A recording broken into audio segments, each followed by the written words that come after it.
My husband's sister insisted on holding his hand at family gatherings, sitting on his lap, and calling him my first love. When I confronted her, she smirked, "You're just a guest in his life." My husband rolled his eyes. "She's always been this way." I smiled. Not anymore. The next day, she was dragged out of our home screaming.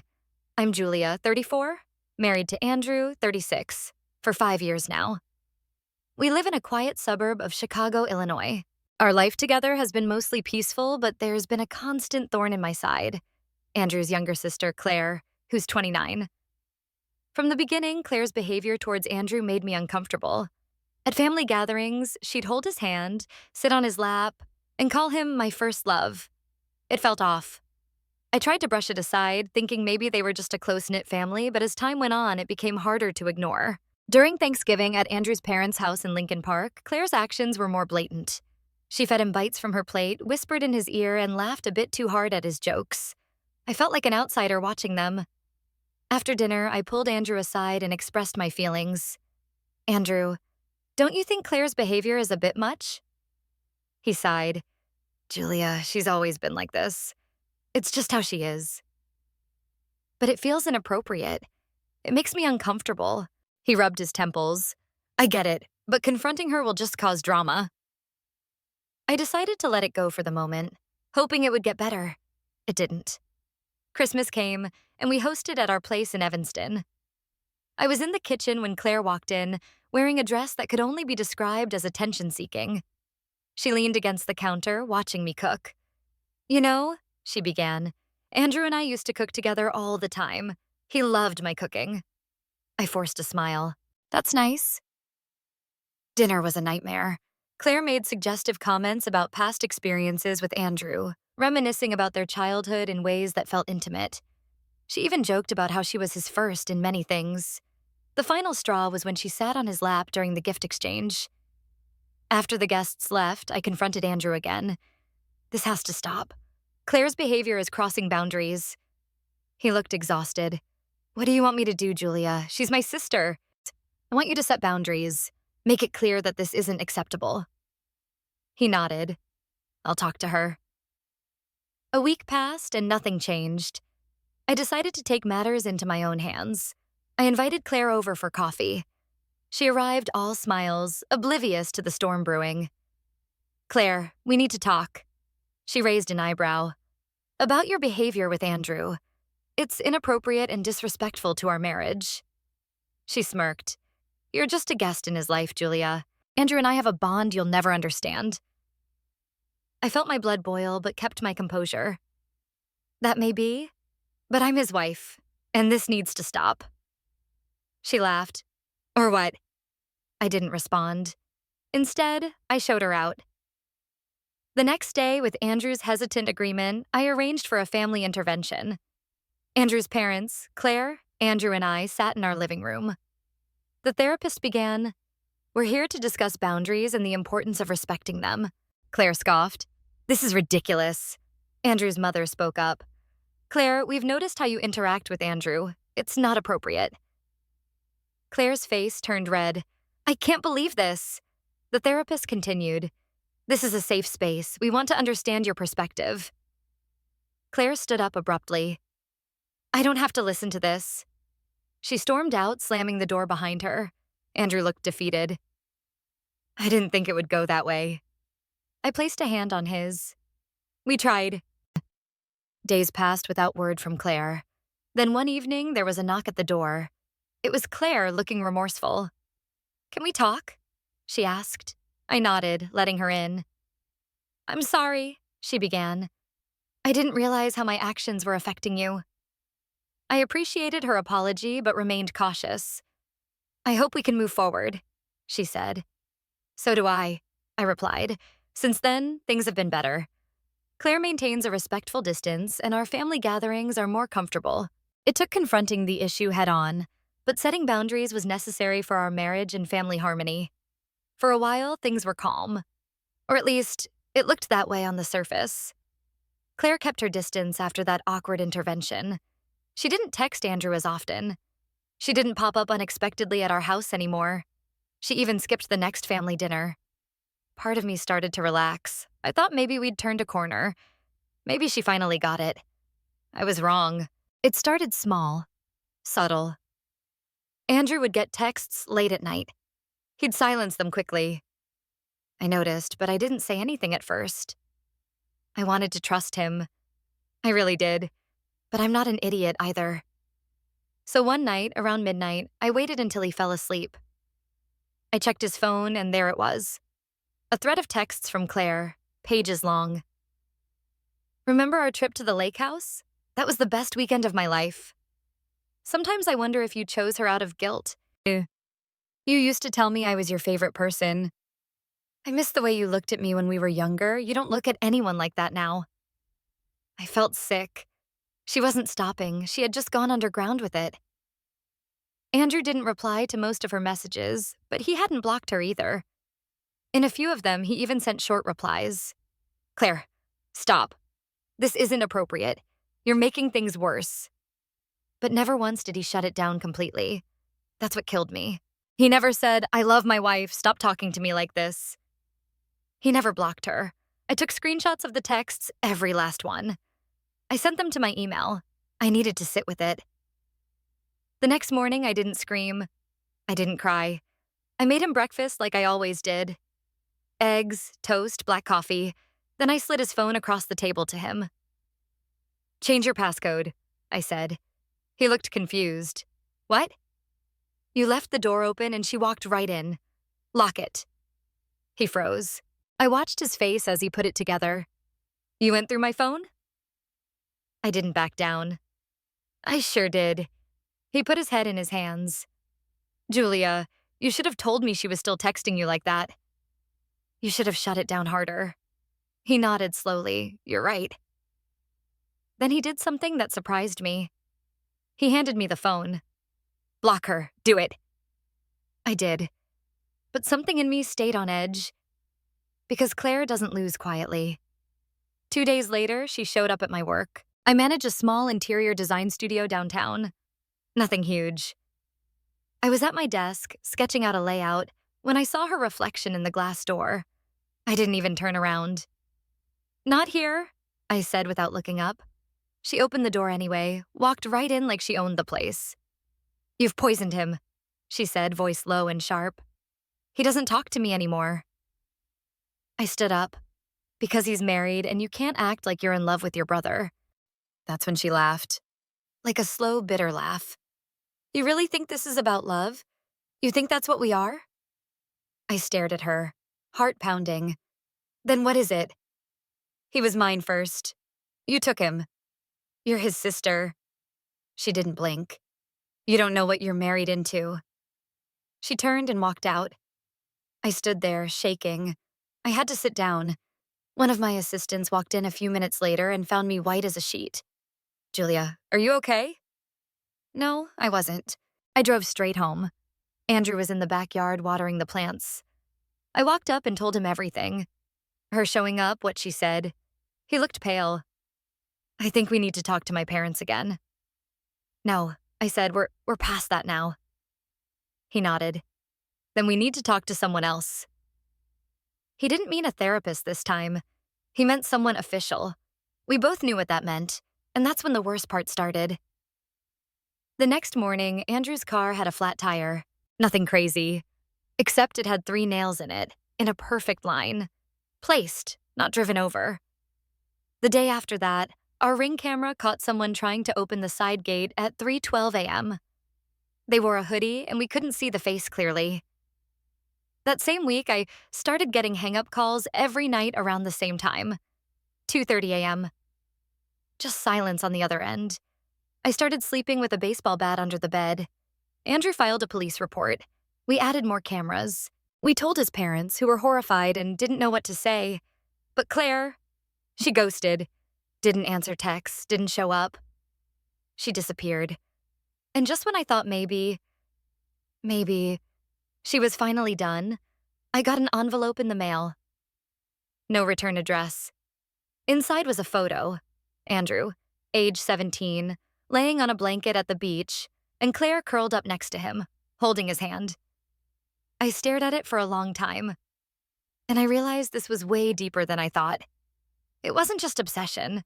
This was something else, something darker, and I had no idea how far she was willing to go. That photo shook me, not just because of how weirdly intimate it looked, but because someone had to go digging for it. Andrew didn't even remember the day it was taken. That looks like junior year, he muttered, turning it over in his hands. I haven't seen this in forever. Maybe Mom took it. I wasn't sure if that made it better or worse. I sat down at the kitchen table, staring at the envelope. Where do you think she got this? He didn't answer, just sat there breathing hard. We decided not to bring it up to his parents yet. They were already shaken, and I didn't want to drag them into this until we had more answers. But that envelope, it felt like a warning, or a reminder. I tried to go back to work to focus, but something didn't sit right. So that night, I went back through the old group photos Andrew had on his Facebook. Mostly high school stuff. Parties, road trips, family get-togethers. And that's when I noticed something. In every photo that Claire was in with Andrew, she was always touching him. Not just a hug or a sideline like siblings do. I mean, clinging. Arms looped through his, sitting on his lap, resting her head on his chest, even holding his hand at prom. Who brings their sister to prom? I whispered to myself, except Andrew didn't. He took someone else. But Claire was there.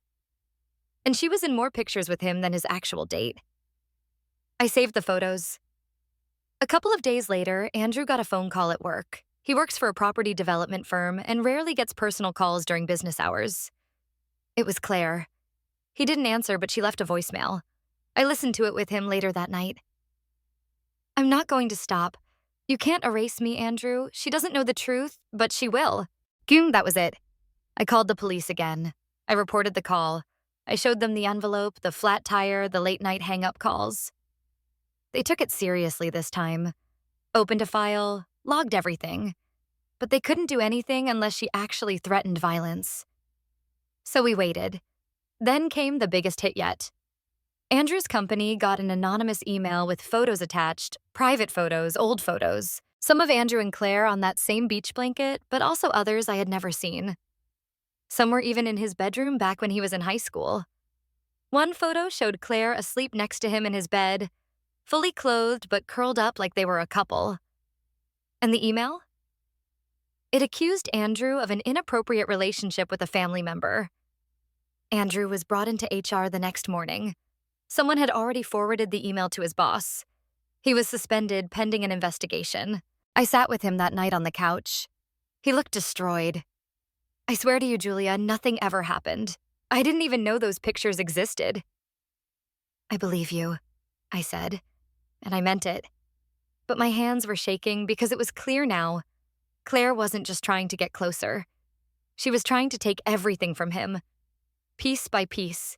His peace, his job, his reputation, his marriage. The next day, I went to her apartment. I didn't tell Andrew.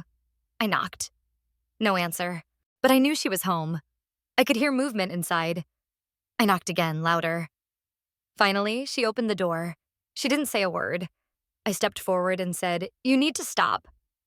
She smiled just a little. "You can't handle the truth, can you?" "What truth? That you're obsessed with your brother?" Her face twisted. "He's not really my brother." I stared at her. "What?" She crossed her arms. "Ask his mom.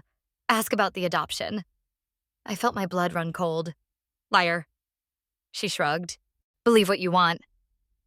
I turned and walked away, fast. I didn't look back. That night, I confronted Andrew. "Are you adopted?" He looked at me like I'd slapped him. "What?" "No." "Are you sure?" Because Claire said, "No, I'm not adopted. I have birth certificates, baby photos, everything." He went into the attic and pulled out an old baby book his mom made. Pages and pages, hospital bracelet, birth records, his newborn photo, measured, weighed, everything. "She's lying," he said. "She's twisting everything." But that lie she told, it planted a seed. The next morning, I got a text from a number I didn't recognize. "Want to know the truth? Meet me alone." 8 p.m., Oakwood Cemetery. It was Claire. I knew it without a doubt. I didn't tell Andrew. I was tired of playing defense. So I went. And what I found waiting for me at that cemetery, it wasn't just Claire. It was something buried in her trunk, wrapped in plastic. A stack of old letters, journal pages, photos. And the one thing that changed everything, a DNA test. And it didn't belong to Andrew. It was hers. And the name listed under biological sibling match wasn't Andrew. It was someone else entirely. I stared at that DNA test in the cemetery under the pale evening light. No match. The biological sibling field, blank under Andrew's name. So Claire wasn't Andrew's sister. And she knew.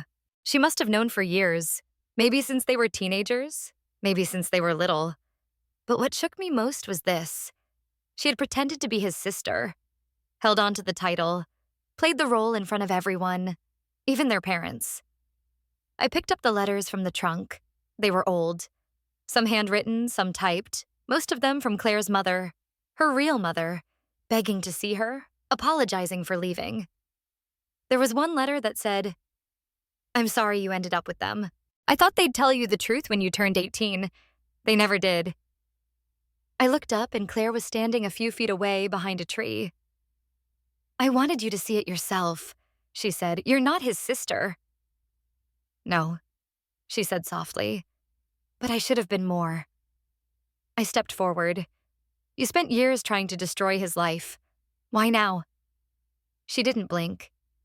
"Because I didn't want to lie anymore. And you were ruining it." "Ruining what?" She took a deep breath. "I was supposed to be with him. I didn't choose this family. They chose me. But they never told him. They just raised us together like strangers. I thought one day he'd realize." I shook my head. "You made it sick. You could have told the truth. You could have walked away. Instead, you've been poisoning his life." Her face darkened. "I was erased. You married into a lie." "No, you created one. He didn't know. You chose to stay close to him and lie. Then you started punishing him because he didn't return your obsession." Her hands clenched. "You don't understand what it's like to love someone and never be seen." I stared right back. "You think this is love? You've stalked him, harassed me, got him suspended from work? You destroyed yourself." She was quiet for a long time. "I never wanted to hurt him," she whispered. "But you did. And now I'm going to finish what you started." The next day, I gave everything. Every letter, every photo, every piece of evidence to Andrew's parents. They were silent as they read the DNA report. The room felt like it had no air. His mom collapsed into a chair, trembling. We were going to tell her after college. We thought we had time. We didn't know how close she'd gotten to Andrew. We didn't mean for any of this." Andrew stared at them. "You raised us like siblings." "We thought we were protecting you both," his dad said. "You let her live under our roof and lie to my face for years," Andrew said, voice hollow. "You knew she wasn't my sister, but you didn't stop her when she started acting strange. You let her call me her first love, and you laughed it off." His mom started crying. He stood up. "You're both dead to me." Then he walked out. He didn't speak to his parents again. The next part, that was me. I forwarded everything to Andrew's job. The HR department, his boss. I sat down with them, told the full story, proved Claire was never his sister. Proved the pictures were staged or taken without context. Proved the anonymous email was her. They reinstated him the next day with full pay. But I wasn't done. I sent the same package to Claire's landlord, her new job. She worked at a nonprofit for children and every single person in their extended family. She had nowhere to hide. When the family realized what she had done, pretending to be Andrew's sister to stay close to him, then trying to ruin his life when he rejected her, they cut her off. Her landlord kicked her out.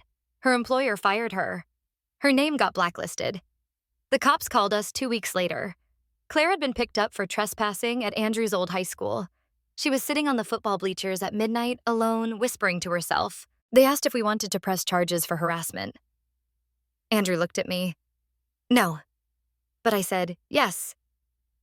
She needed to know that actions have consequences. We pressed charges. She was taken into custody for stalking, harassment, and identity fraud. After they discovered she'd faked records to enroll as Claire Harper, Andrew's sister, back when they were teens, the trial was quiet. She pled guilty, took a deal to avoid jail, mandatory psychiatric treatment, restraining order, and community service. I didn't attend the sentencing, but I watched from the car as she was escorted out of the courtroom. She didn't cry, didn't fight, just looked up once. And when our eyes met through the window, she smiled, not with regret, with satisfaction. As if even now she thought she still had a piece of him, but she didn't. We moved later that year, out of Evanston, out of Illinois entirely. Andrew got a new job in Denver. I opened a new studio. We started fresh, but I'd be lying if I said we weren't changed. He's quiet sometimes now. Too quiet. And I'm not the same wife I was. I look over my shoulder more. I keep copies of everything. I sleep light. I don't ignore red flags anymore. And sometimes when I close my eyes, I still hear her voice. You don't know what you're married into. Maybe she was right, but I do now. And I made damn sure she'll never get near us again.